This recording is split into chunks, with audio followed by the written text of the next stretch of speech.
আসসালামু আলাইকুম আমার প্রিয় শিক্ষার্থীবৃন্দ, আমি আজকে নবম দশম শ্রেণীর পদার্থবিজ্ঞানের অষ্টম অধ্যায় অর্থাৎ আলোর প্রতিফলনের একটি খুবই গুরুত্বপূর্ণ টপিকস বা একটি গুরুত্বপূর্ণ সূত্র 1/f = 1/u + 1/v এই সূত্রটা নিয়ে এই সূত্রটার প্রমাণটা আজকে আমি তোমাদেরকে দেখাবো। এখন দেখো, তোমরা কিন্তু জানো যে তোমরা যারা অ্যাটলিস্ট অষ্টম অধ্যায়টা কিছুটা পড়েছো বা সম্পূর্ণটা শেষ করেছো, তোমরা জানো যে এই সূত্রটা কতটা গুরুত্বপূর্ণ একটি সূত্র। এইখানে এই যে এফ দ্বারা বোঝায় মেরুবিন্দু থেকে, অর্থাৎ এইটা যে একটি দর্পণের যে মেরুবিন্দু, একটি গলীয় দর্পণের এই মেরুবিন্দু থেকে এই ফোকাস পর্যন্ত দূরত্বটাকেই বলা হয় ফোকাস দূরত্ব এফ। এবং ইউ দ্বারা, এই যে ইউ, এটা দ্বারা তুমি এই প্রধান অক্ষের উপরে, এই যে যেমন আমি এখানে এবি বস্তুটাকে রেখেছি, এই এবি বস্তুটা প্রধান অক্ষের উপরে কোন জায়গায় অবস্থিত বা কতটুকু দূরত্বে অবস্থিত এই তোমার আমাদের দর্পণ থেকে, এই দূরত্বটাকে বলা হয় হলো ইউ, মানে বস্তুর দূরত্বকে বলা হয় হলো ইউ। এখন বস্তুটাকে এই জায়গায় রাখার জন্যে তোমার বিম্বটা কতটুকু দূরত্বে গঠন হচ্ছে, এই দর্পণ থেকে বিম্বের দূরত্বটাকে বলা হয় হলো ভি। তো দেখো, আমি এখানে মার্ক করে দিচ্ছি, এইটা তাহলে আমাদের ইউ, যেহেতু এটা বস্তু, তাহলে এখান থেকে এই বস্তু দূরত্ব ইউ, আর এই বস্তুটা রাখার কারণে এই দর্পণে প্রতিফলিত হয়ে এটার বিম্ব গঠন হয়েছে এ প্রাইম বি প্রাইম। তাহলে এইটার দূরত্বকে আমার লেখা হয়, বিম্বের দূরত্বকে লেখা হয় হলো ভি দ্বারা। আমি এটা মার্কিং করে দিলাম। তো এখন এই যে সূত্রটা আমি জানি, এটা তোমরা যারা ব্যবহার করেছো তোমরা খুব ভালো মতো জানো যে যদি ইউ আর ভির মান, অর্থাৎ বস্তুর দূরত্ব বিম্বের দূরত্ব দেওয়া থাকে, তাহলে ওই দর্পণের ফোকাস দূরত্ব কোনটা হবে, এইটা এই সমীকরণ বা এই সূত্রের সাহায্যে ক্যালকুলেশন করা যায়। আবার মনে করো যে তোমার ফোকাস দূরত্ব দেওয়া আছে, তোমার বিম্বের দূরত্ব দেওয়া আছে, তা তুমি বস্তুটা কোথায় রেখেছিলে, অর্থাৎ দর্পণ থেকে বস্তুর দূরত্ব কতটুকু সেটাও বের করা যায়। আবার ধরো যে তোমার ফোকাস দূরত্ব এবং তোমার দেওয়া আছে হলো বস্তুর দূরত্ব, সেই ক্ষেত্রে তুমি কিন্তু আবার এই বিম্বের যে দূরত্ব ভি, এটাও তুমি এই সূত্র থেকে কি বের করতে পারবা। তো এখন তাহলে একটা জিনিস দেখো, তাহলে এই সূত্রটা কিন্তু খুবই গুরুত্বপূর্ণ সূত্র, কিন্তু এইখানে একটা বিষয় হয়ে দাঁড়িয়েছে, এই সূত্রটার যে প্রমাণটা, এটা যদিও তোমাদের বইতে ডাইরেক্ট দেওয়া আছে, কিন্তু এইটার প্রমাণটা দেওয়া নাই। এই জন্য অনেক স্টুডেন্টরা মনে করো, হয়তো অনেকের মনে সন্দেহ থাকতে পারে সূত্রটা কি আসলেই আসে কিনা। এবং তোমাদের ইন্টারমিডিয়েটে, তোমরা যখন ইন্টারমিডিয়েট ফিজিক্স করতে যাবা, তখন এই প্রমাণগুলা তোমাদেরকে জানা থাকা লাগবে বা ওইখানে তোমাদেরকে ডিটেলস আলোচনা করা হয়। তো আমি যেটা মনে করি, তো এই জন্য আমি এই সূত্রটা এখন তোমাদের এইখানে একটু প্রমাণ করে দেখাবো। তো চলো আমরা আমাদের মূল লেকচারটা শুরু করা যাক। দেখো, আমি এখানে একটা দর্পণ এঁকেছি এম ও এম প্রাইম, এটা হলো আমার দর্পণ। তো এই দর্পণের হলো মেরুবিন্দু ও, তো এই মেরুবিন্দু থেকে দেখো আমি এই সিটা হলো আলোক কেন্দ্র, এই আলোক কেন্দ্র দিয়ে আমি এটা রেখা টেনেছি। তাহলে এই যে সোজা যে রেখাটা দেখতে পাচ্ছ, এটা হলো কি আমাদের প্রধান অক্ষ। তো এই প্রধান অক্ষের উপর দেখো এ বি, আমি একটা বস্তু বসিয়েছি, তাহলে এইটা তাহলে পরে নিশ্চয়ই এই বিডিটা হলো আমাদের এই দর্পণ থেকে বস্তুর দূরত্ব।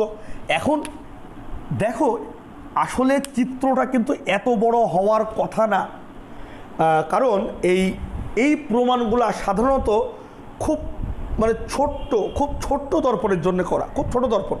অর্থাৎ এইটা কিন্তু এতখানি বাঁক খাবে না, হয়তো এইখান থেকে এতটুকু, অর্থাৎ এটি কিন্তু তোমার কাছে এই হয়তো বা এইখান থেকে এই যে এতটুকু হবে। তো তুমি যদি এতটুকু দর্পণ নেও, এইটা কিন্তু তোমার কাছে কিন্তু অনেকটা, বা তোমার প্রমাণের সময় এটা কিন্তু একটা স্ট্রেট লাইনই মনে হবে, কিন্তু এতে করে তোমরা আসলে এই এত বড় বোর্ডে এই এতটুকু যদি দর্পণ আঁকি, তোমরা ভালো মতো দেখতে পারবে না, যার ফলে আমাকে একটু বড় দর্পণ আঁকতে হয়েছে। তো এখন যেহেতু আমি একটু বড় দর্পণ এঁকে ফেলেছি, তো আমাদেরকে ধরে নিতে হবে যে এই যে ডিওই, এই ডিওইটা যেহেতু একটা কার্ভ হয়ে আছে, অর্থাৎ একটা কার্ভ মতো হয়ে আছে, এটাকে আমাদের কি সোজা একটা রেখা ধরে নিতে হবে। কারণ আসলে কি আমি প্রথমে কি বলছি, দর্পণের প্রমাণটা কিন্তু খুব ছোট দর্পণের জন্য, তাই ছোট হলে কিন্তু এটি কিন্তু সরলরেখার মতোই হতো, কিন্তু যেহেতু আমরা বড় দর্পণ নিয়ে ফেলেছি মানে যাতে দেখার সুবিধার জন্য, এই জন্য আমাদেরকে এটাকে একটি সরলরেখা ধরে নিতে হবে। তাহলে যদি সরলরেখা ধরে নিই তাহলে তোমরা খেয়াল করো, আমি এইখানে একটা বিন্দু দিলাম, এটিকে আমি একটা হলো পি বিন্দু নাম দিলাম, এই বিন্দুটাকে আমি একটা পি বিন্দু নাম দিলাম, ফোকাস বিন্দুটাকে পি বিন্দু নাম দিলাম। তাহলে চলো এবার আমরা একটু আমাদের মূল প্রমাণের দিকে দেখি। এখন দেখো এই যে একটা ত্রিভুজ আর এই যে একটা ত্রিভুজ, তাহলে এটা কি দেখো বি এ বি পি, তাহলে এই যে এ বি পি এটি ত্রিভুজ ও দেখো পি ও ই ও পি ত্রিভুজ পি ও ই এ। এখন এই দুইটা ত্রিভুজের ভিতরে তুমি খেয়াল করে দেখো, এই যে এই কোণটা আর এই যে এই কোণটা, এই কোণটা আর এই কোণটা, এরা কিন্তু পরস্পরের বিপত্তিক কোণ, এবং আমরা জানি বিপত্তিক কোণগুলা কি হয়, পরস্পরের কি হয়, সমান হয়। তাহলে আমরা কি লিখতে পারি দেখো তো, যে বি পি এ অর্থাৎ কোণ বি পি এ সমান সমান এই কোণটা কোণ ও পি ই, কোণ ও পি ই। কেন সমান তারা? কারণ কি বিপত্তিক কোণ বলে,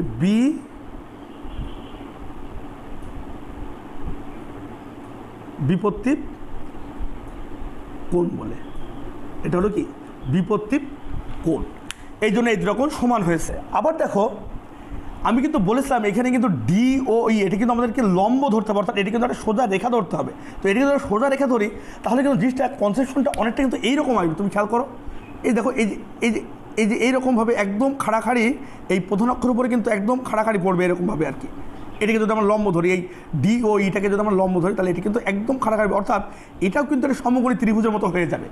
এই যে পি ও ই এই ত্রিভুজটাও কিন্তু একদম একটি, যে পি ও ই এটাও কিন্তু সমকোণী ত্রিভুজ হয়ে যাবে। আর এই প্রধান অক্ষের উপরে তো বস্তু লম্বালম্বী আঁকা আছে, তাহলে এটাও একটি সমকোণী ত্রিভুজ নিশ্চয়। যদি সমকোণী ত্রিভুজ হয় তাহলে নিশ্চয় এটাও একটি সমকোণ, এটাও একটি সমকোণ। তাহলে দুইটাই যদি সমকোণ হয় তাহলে দুইটাই তো 90 ডিগ্রি, তাহলে কি দুইটা কোণই নিশ্চয় পরস্পরের সমান। তাহলে চলো আমরা লিখি যে কোণ, এখানে কি লিখতে পারি দেখো আমরা বি এ পি, বি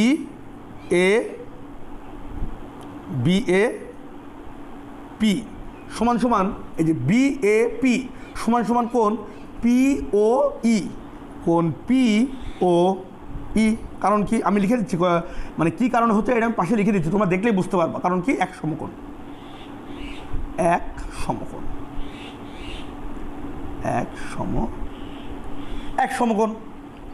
তাহলে দেখো আমরা এই কোণটা সমান সমান এই কোণটা এবং এই কোণটা এটা আমরা পেয়ে গেছি। এখন তো অবশিষ্ট কোণ বাদ আছে কোনটা বলো তো? এই যে এই কোণটা অবশিষ্ট বাদ আছে, আর এইটার অবশিষ্ট বাদ আছে এই যে এই কোণটা। তাহলে অবশিষ্ট দেখো ত্রিভুজের 3 কোণের সমষ্টি কত?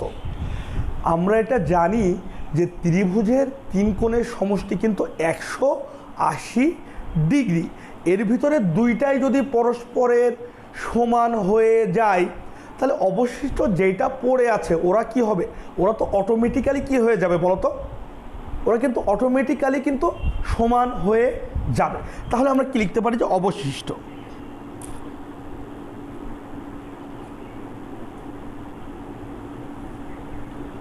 অবশিষ্ট কোণ হলো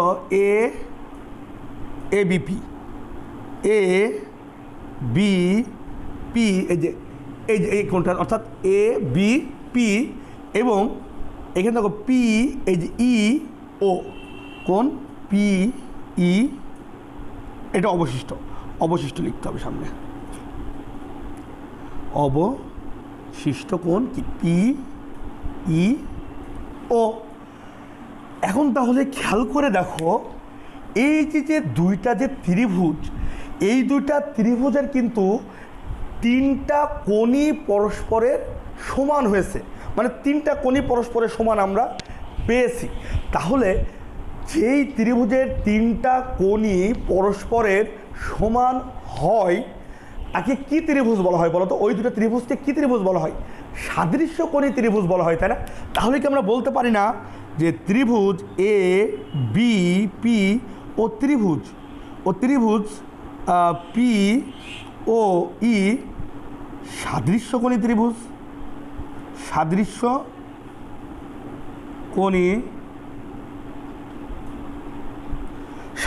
ত্রিভুজ। যে এই ত্রিভুজটা হলো কি সাদৃশ্যকোণী ত্রিভুজ। এখন এরা যদি পরস্পরের সাদৃশ্যকোণী ত্রিভুজ হয়, আমরা সাদৃশ্যকোণী ত্রিভুজের বৈশিষ্ট্য বা প্রপার্টি থেকে কি জানি, যে দুটি ত্রিভুজ যদি পরস্পরের সাদৃশ্যকোণী হয় তাহলে যেই কোণ দুইটা পরস্পরের সমান, কি বলেছি, যেই দুইটা কোণ পরস্পরের সমান তাদের বিপরীত বাহুর অনুপাতগুলাও কি হয়, পরস্পরের সমান হয়। তাহলে আমাদের দেখো এই যে এই কোণটার এই কোণটার সমান হয়েছে, তাই না? এই যে এ বিপি, এই দেখো এই যে আমরা লিখে রাখছি, দেখো এই যে এ বিপি, অর্থাৎ এ বিপি কোণটা, এই কোণটা। আর এখানে দেখো পিইও, এই যে পিইও, এই যে এই কোণ, তাহলে এই কোণটার এই কোণটা যেহেতু সমান হয়েছে, তাহলে এই কোণের বিপরীত বাহু কোণটা এই যে পিও, আর এই কোণের বিপরীত বাহু কোণটা এই যে এপি, এই যে এই কোণের বিপরীত বাহু এপি, আর এই কোণের বিপরীত বাহু যে পিও। তাহলে এইটার যে অনুপাত, আমরা বড় ত্রিভুজটার অনুপাতগুলোকে উপরে লিখবো, এবং যেহেতু ওইটা উপরে লিখবো তাহলে কি আমাদের সবসময় কিন্তু এই বড় ত্রিভুজের অনুপাতগুলোকে উপরেই নেওয়া লাগবে। তাহলে এইটা আর এইটা, তাহলে আমরা এখানে পাচ্ছি যে পিও, আর এইটা আমরা এই বিপরীত বাহু পাচ্ছি যে এপি বাই এপি। তো এইটা সমান সমান, তাহলে এই কোণটা আর এই কোণটার জন্য হয়ে গেল। এইবার আমাদের বাদ আছে, দেখো আমাদের এই সমকোণ দুইটা সমান ছিল, তাহলে এই কোণের বিপরীত বাহু কি বলতো, বিপি, আর এই সমকোণের বিপরীত বাহু কি বলতো, পিই। তাহলে আমরা লিখতে পারি কি বলতো, পিই বাই এই যে দেখো এটার বিপরীত হয় যে পি, আর এইটার বিপরীত এই যে বিপি। তাহলে বিপি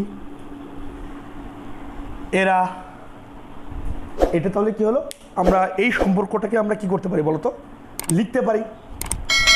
এবার এসো, তাহলে এই দুটা ত্রিভুজ নিয়ে আমাদের কাজ কিন্তু শেষ। এবার আমরা দেখব এই যে ত্রিভুজটা, অর্থাৎ ছোট্ট করে দাগ দেয়, তুমি দেখো এই যে এই ত্রিভুজটা আর এই বড় ত্রিভুজটা, এই দুটা ত্রিভুজ নিয়ে আমরা একটু আলোচনা করব। তাহলে এই দুটা ত্রিভুজের নাম কি বলো, বিপিডি, তাহলে ত্রিভুজ, আর এটার নাম কি বি প্রাইম পিই। তাহলে ত্রিভুজ এটার ডাক, হ্যাঁ, ত্রিভুজ বি প্রাইম, এই যে বি প্রাইম পিই ও, ত্রিভুজ বিপিডি এ। এই দুটো ত্রিভুজে কি হচ্ছে দেখো, এই যে এই কোণটা, এই কোণটা আর এই কোণটা, অর্থাৎ এই কোণটা আর এই কোণটা কি বিপত্তিক কোণ। তাহলে আমরা কি জানি, বিপত্তিক কোণদ্বয় পরস্পরের সমান হয়। তাহলে আমরা বিপত্তিক কোণগুলো লিখি, চলো। কোণ বিপি, এই যে বিপিডি, কোণ বিপিডি সমান সমান কোণ বি প্রাইম পিই, কোণ বি প্রাইম পিই। কেন সমান হয়েছে বলো তো, কারণ কি পি ও তি, দেখো, কারণ এটা কি বিপত্তিক কোণ, তাই না? কারণ এটা কি বিপত্তিক কোণ। দেখো তোমাদের মনে একটা প্রশ্ন আসতে পারে, স্যার আপনি এখানে এত জায়গা থাকতে এদিকে চাপায় লিখছেন কেন? তোমরা একটু পরে বুঝতে পারবে, আসলে এদিকে এই প্রমাণটা একটু বড় আর কি, হ্যাঁ। তো যার ফলে আমাদের আসলে এইখানে যে খালি জায়গা আছে এটাও আমাদের লেগে যাবে আর কি, আলটিমেটলি লাস্টে লেগে যাবে। তো যাই হোক, আমরা এটাকে বিপত্তিক কোণ বলে আমরা কিন্তু সমান পেয়েছি।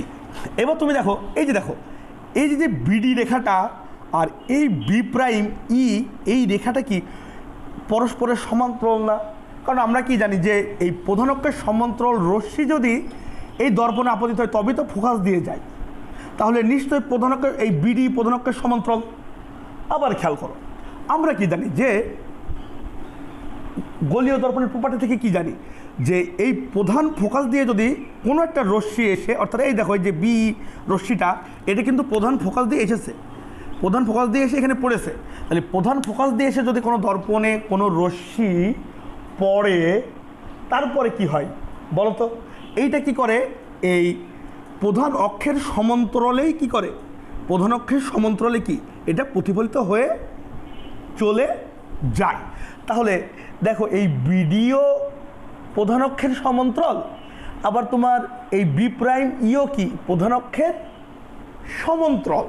তাহলে দুইটাই যদি প্রধান অক্ষের সমান্তরাল হয় তাহলে তারা তো নিজেরাও কি হবে বলো তো? নিশ্চয়ই সমান্তরাল হবে। তাহলে কিন্তু আমরা বলতে পারি এই বিডি আর এই বি প্রাইম ই এরা কিন্তু পরস্পরের সমান্তরাল। আমি এটা তোমাদেরকে একটা রাফলি দেখো, তোমাদেরকে এঁকে দেখাই। আমি এটা মুছে দেবো এখনই আর কি। ধরো যে এটা সে আমাদের সেই বিডি, হ্যাঁ এই দেখো এই বি আর ডি, আর এই নিচে মাঝখানে ধরো এরকমভাবে প্রধান অক্ষ আছে, ওটা রাখলাম না, এই নিচে ধরো যে এইরকমভাবে আছে এটা বেঁকা হয়ে যাচ্ছে, যাই হোক যেমনই হোক, এটা হচ্ছে বি প্রাইম ই ধরো আছে।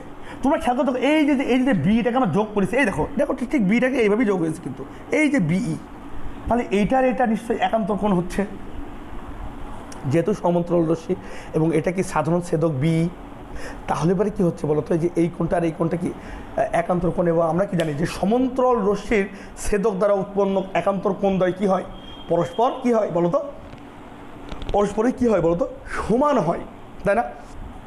তাহলে আমরা এখানে কি লিখতে পারি বলতো, যে বিডি সমান্তরাল এই বিডি সমান্তরাল কি বি প্রাইম ই, এই যে বিডি সমান্তরাল বি প্রাইম ই, এবং কি আমাদের এই বি ছেদক, এই যে বি ছেদক এবং বিই কি বলতো ছেদক। যদি ছেদক হয় তাহলে এর একান্তর কোণ দ্বারা, অর্থাৎ ডি বিই, অর্থাৎ এই যে ডি, এই যে বি, এই যে এই কোণটা, এই যে এই কোণটায় ডি বি পি পর্যন্ত, আমরা নেবো পি পর্যন্ত, কারণ আমাদের পি পর্যন্ত নিলে হবে। ডি বি পি কোণ ডি বি পি সমান সমান, এই দেখো এই যে ডি বি এই ই পর্যন্ত আসে, আমরা পি পর্যন্ত নিয়েছি আর কি, ডি বি পি। তাহলে এই কোণটা আর কোন কোণটা সমান বলো তো তোমরা? এই কোণটা, এই যে এই কোণটা, এই যে এই কোণটা দেখো, এই যে ই এর এই কোণটা, এইটার সাথে এটা তো একান্তর হবে, তাই না? তাহলে এই কোণটা সমান হবে। তাহলে এই কোণটাকে কি বলা যায়? P E B prime, P E B prime বলা যায়। এই যে এই কোণটা আর এই কোণটা একই কথা আর কি। এটা তো আমরা মুছে দিই, এটা আসলে আমাদের লাগবে না, এটা আসলে আমাদের লাগবে না। ওকে, তাহলে দেখো এটা আমরা সমান পেয়েছি, কেন পেয়েছি বলতো? কারণ এটা কি ছিল বলতো, এটা কিন্তু একান্তর কোণ ছিল, তাই না? একান্তর কি একান্তর কোণ, একান্তর কোণ বলে এরা কি পরস্পরের কি হয়েছে, সমান হয়েছে। আবার খেয়াল করো, এখন দেখো এই দুটো তো সমান হয়ে গেছে, অবশিষ্টতা এমনিতেই সমান হবে। তারপরও আমি একটু তোমাদেরকে একটু আমি দেখাই দিচ্ছি, একটু দেখো মজা লাগবে তোমাদের কাছে। দেখো দেখো দেখো আবারও তো এই বিডি আর এই বি প্রাইম ই তো সমান্তরাল, আমরা তো দেখলামই, তাই না? এবার দেখো এই যে ডি, এই যে ডি আর এই বি প্রাইম, এটা কি ছেদক না? তাহলে এই যে এই কোণটা আর এইখানের এই কোণটা, অর্থাৎ ছেদকের এই পাশে ছেদকের এই পাশে এই কোণটা সমান হবে। দেখো এই ত্রিভুজের এই কোণ তো সমান হয়ে গেছে, এবং এই কোণ আর এই কোণ তো সমান হয়ে গেছে, তখন বাদ আছে কে? এ আর এরা এমনিতেও একান্তর বলে সমান হয়। আচ্ছা, আমরা একান্তর বলে সমান করি, চলো। অবশিষ্ট বললেও সমান, একান্তর বললেও সমানই হবে তারা। তো চলো আমরা একান্তর বলেই সমান করি। তাহলে বিডি সমান্তরাল বি প্রাইমি। এইবার ছেদক, এবার কিন্তু ছেদক কিন্তু আলাদা। দেখো গতবার কিন্তু ছেদক ছিল বিই, এবার কিন্তু ছেদক কি হচ্ছে? B prime D. ছেদক কি? B prime D. তাহলে দেখো আমাদের কোণ বি ডিপি, বিডিপি, অর্থাৎ এই বিডি, এই বি প্রাইম এসে বিডি এই পি পর্যন্ত নেবো আমরা, কারণ এই ত্রিভুজটা আসলে পি পর্যন্ত। বিডিপি পি সমান সমান এই যে পি বি প্রাইম ই, পি বি প্রাইম ই। কারণ কি? এরাও একান্তর বা অবশিষ্ট, তুমি অবশিষ্টও বলতে পারো, কোনো সমস্যা নাই। আচ্ছা, যাই হোক, তো যেভাবেই সমান হোক, এই যে দুইটা ত্রিভুজ এর কিন্তু তিনটা কোণই কিন্তু আমরা কি পরস্পরের সমান পেয়েছি। আমরা কি পরস্পরের সমান পেয়েছি। তাহলে আমরা নিশ্চয়ই আবারও বলতে পারি, যেহেতু কোণগুলো সমান, কোণ সমান হলে তাদেরকে কি বলা হয়, পরস্পরের সাদৃশ্যকোণী ত্রিভুজ হয়ে যায়। তাহলে নিশ্চয় এই ত্রিভুজ আর এই ত্রিভুজও কি পরস্পরের সাদৃশ্যকোণী ত্রিভুজ। বি প্রাইম পিই ও ত্রিভুজ বি পি ডি সাদৃশ্য কোণী ত্রিভুজ, সাদৃশ্য কোণী ত্রিভুজ। আচ্ছা, এটা যদি সাদৃশ্য কোণী ত্রিভুজ হয়, এই যে এই দুটা, তাহলে আমরা আবারও কী করবো, সাদৃশ্য কোণের আমাদের যে সাদৃশ্য কোণের যে প্রপার্টি, অর্থাৎ যেই কোণগুলো সমান তাদের বিপরীত বাহুগুলোর অনুপাতও কি হয়, পরস্পরের সমানই হয়। এইটা এখন আমরা এখানে কি করব, অ্যাপ্লাই করব। চলো করি।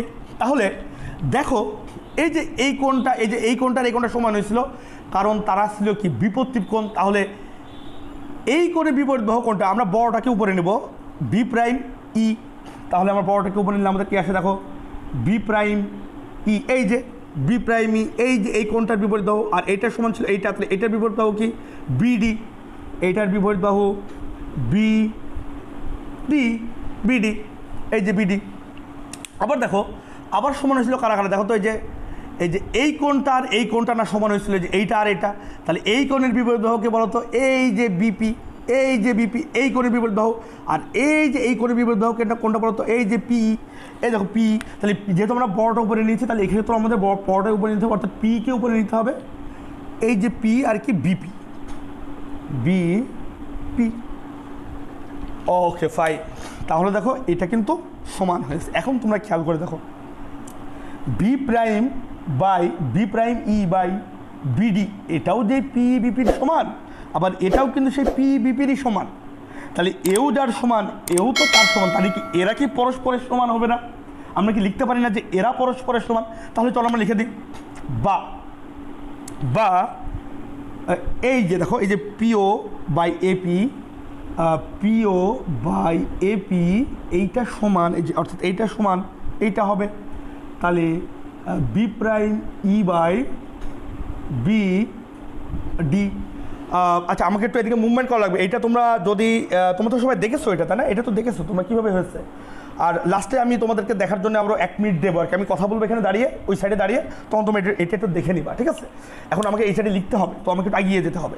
আচ্ছা, তো এখন দেখো, আমি এইটার সাথে এটাকে এখন আর গুণ করে দেবো, এটার সাথে এটাকে আর গুণ করে দিই, আমরা এই সাইডটাতে লিখবো আর কি, এখানে লিখবো।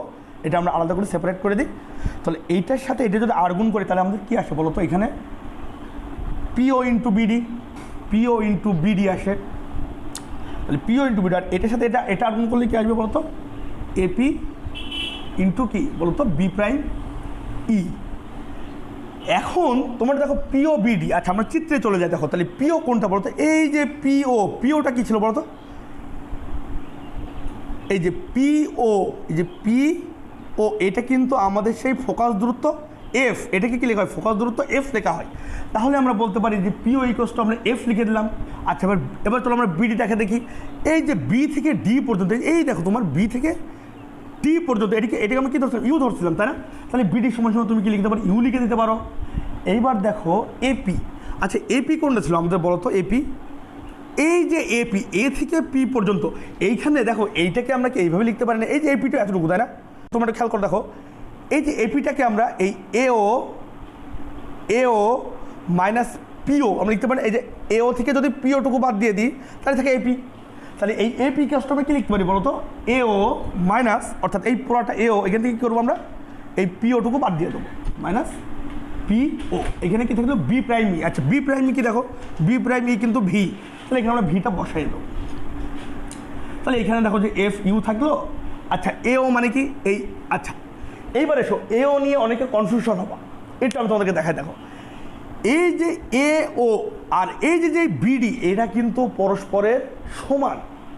এর কারণ কি, শোনো, দেখো আমি তোমাদেরকে বলছিলাম আমাদের দর্পণ এত বড় নেওয়া যাবে না, এটা ছোট্ট নিতে, একটুকু দর্পণ নিতে হয়, নিয়ে কিন্তু এই সূত্রের প্রমাণটা করতে হয়। কিন্তু যেহেতু আমরা ছোট প্রমাণ নিলে তো তোমরা চিত্রই বুঝতে পারবে না, তাই বড় নিতে হয়েছে। এখন এটা যদি খুব ছোট হয়ে যায়, তাহলে দেখো, তাহলে কিন্তু এই যে দেখো, এই যে বিডিটা কোন জায়গায় চলে আসতো, একদম ঠিক এই মাথায় চলে আসতো, এইখানে চলে আসতো। অর্থাৎ এখানে এ ও আর বিডি কিন্তু অলমোস্ট কী হয়ে যেত, এই এই যে এও আর এই যে বিডিটা একটু হতো আর এওটা এখানে হতো কি অলমোস্ট কী হয়ে যেত, সমানই হয়ে যেত।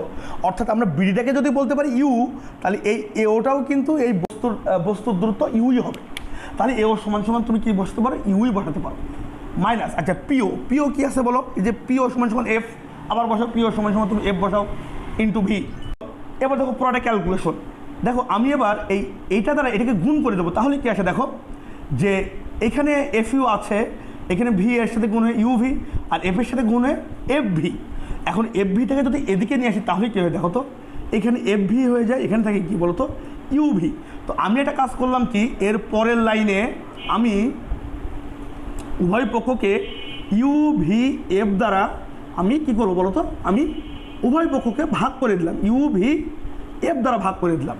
তাহলে খেয়াল করে এখানে ইউ ভি কাটাকাটি চলে যাবে, আর এটাতে যেটা হবে F U by U V F plus F V by U V F, এখানে কী থাকতেছে 1/f। এখন দেখো আমাদের এখানে ভি কাটাকাটি চলে গেলো, এখানে এফ কাটাকাটি চলে গেল, এখানে কে কাটাকাটি যায় দেখো ইউ এফ কাটাকাটি চলে গেলো। তাহলে আমাদের কী থাকছে ফাইনালি দেখো তো, এইখানে আমরা যেতে পারছি 1/v, এটা আমরা পাচ্ছি 1/v প্লাস এখানে পাচ্ছি 1/u জাস্ট 1/f, সাজিয়ে লেখো। অতএব 1/f equals to 1/u plus 1/v। অর্থাৎ দেখো আমাদের এই কাঙ্ক্ষিত প্রমাণটা দেখো আমরা এইখানে কিন্তু করে ফেলেছি। আমাদের যে প্রমাণটা দরকার ছিল এটা কিন্তু আমরা খুব সুন্দর মতো এই দেখো এখানে দেখো হয়ে গিয়েছে। যে অনেকেই তোমরা হয়তো বুঝো নাই, জাস্ট সূত্রটাকে ব্যবহার করতা, দেখো সেই সূত্রটা কিন্তু আসলে কিন্তু ইটস ট্রু। তো এটা আমরা এখন দেখলাম আর কি। তো তোমরা এক ঝলক এটা দেখে নাও, পুরো প্রমাণটা দেখে নিতে পারো, অথবা সমস্যা নেই আমি তো এখানে লিখছি, তোমরা এই যে এখন তো পুরোটা দেখা যাচ্ছে, এখানে জাস্ট একটা পজ করে তোমরা এটাকে দেখতে পারো আর কি। একবার তোমরা জাস্ট একটু এই জায়গাটা পজ করে নিয়ে তোমরা একটু দেখে নিও আর কি কী করছি, যদি বুঝতে সমস্যা হয়। আর এরপরেও যদি তোমাদের বুঝতে যদি কোনো সমস্যা হয় তাহলে তোমরা ব্যাকে যাবা, ব্যাক থেকে বারবার দেখবা, তাহলে কী হবে এই প্রমাণটা তোমরা কিন্তু খুব ক্লিয়ারলি বুঝে যাবা। ওকে, তো আমার প্রিয় শিক্ষার্থীবৃন্দ, আজকের এই টপিকসটা এই পর্যন্তই সম্পূর্ণ কমপ্লিট। আর আমি এইরকমভাবে পদার্থবিজ্ঞানের অনেক জটিল টপিকসগুলোকে খুব সহজভাবে একদম ডিপলি এবং খুবই ডিপলি একদম ফান্ডামেন্টাল লেভেল থেকে আমি এইগুলোকে বোঝানোর চেষ্টা করি, যাতে তোমরা এইগুলোকে তোমাদের ব্রেনে খুব সহজে তোমাদের ব্রেনে গেঁথে যায়। দেখো পদার্থবিজ্ঞান সাবজেক্টটা এসএসসি লেভেল থেকেই কঠিন লাগে এবং ইন্টারে গিয়ে তো এইটা মানে হয়ে যায় সব থেকে কঠিন সাবজেক্ট, এবং আসলে মারাত্মক আকারে কঠিন লাগা শুরু করে স্টুডেন্টদের কাছে। অনেকে হতাশ হয়ে যায়, পদার্থবিজ্ঞান এত কঠিন, সায়েন্স নিয়ে মনে ভুলই করে ফেললাম। কিন্তু আসলে বিষয়টা ঠিক আমি ঠিক এভাবে আমি দেখি না। দেখো আসলে এটা আমাদের ভুলের কারণে পদার্থবিজ্ঞানটা কঠিন হয়ে যায়। যে হয় কি দেখা যাচ্ছে যে অনেক সময় মানে মোস্ট অফ দি স্টুডেন্ট যেটা করে যে পদার্থবিজ্ঞানটা ভালো মতো বুঝে না, ঠিকঠাক মতো বোঝে না বুঝে করে কি ওরা এই জাস্ট সূত্রগুলো মুখস্থ করে অ্যাপ্লাই করা শুরু করে, অথবা যাচ্ছে উপর একটু সূত্র বুঝলো, ভিতরের সার বস্তুগুলো বুঝলো না বোঝার ফলে হয় কি যে ওরা ওইগুলোকে কীভাবে জিনিসগুলো ওই সূত্রটাকে ইউজ করে অঙ্কগুলো হতে পারে, কোন প্যাটার্নে হতে পারে, এইগুলো তারা ক্যাচই করতে পারে না। যার ফলে পদার্থবিজ্ঞান আস্তে আস্তে প্রথমে কঠিন লাগে, পরে মানে ওইটাকে যেহেতু কঠিন লাগে তার ফলে আর ভালো লাগতে চায় না, এর ফলে একসময় হতাশা জন্মে যায়, পরে পদার্থবিজ্ঞানকে দেখে একদম ডাইরেক্ট ভয় লাগা শুরু হয়ে যায়। তো এই জন্য আমি যেটা করছি, আমি তোমাদের এই উপকারের জন্য আমি তোমাদের জন্য একটি ফুল কোর্সের একটা ব্যবস্থা করছি, খুব অল্প টাকায়। তোমরা মাত্র 510 টাকায় এটা ফুল কোর্স করতে পারবা। এইখানে যেটা আমি করেছি সেটা হলো যে তোমাদের বইয়ের এই 14টা অধ্যায়ের যতগুলো টপিকস আছে, জটিল সহজ সমস্ত টপিকসগুলো একদম ধরে মানে টপিকস অনুযায়ী ধরে আমি সবগুলো টপিকসের এরকমভাবে আমি একটি কোর্স তৈরি করেছি তোমাদের জন্য। তো তোমরা যদি চাও যে, এবং আমি তোমাদেরকে একদম 100% ইনশিওর করি, যদি তোমরা কোর্সটা নেও এই 500 টাকার বিনিময়ে তোমাদের এই পুরো কোর্সটা অর্থাৎ টোটাল 14টা অধ্যায়ের যে পদার্থবিজ্ঞানের যে টপিকগুলো আছে তোমাদের কাছে পানির মতো সহজ হয়ে যাবে, একদম পানির মতো সহজ হয়ে যাবে।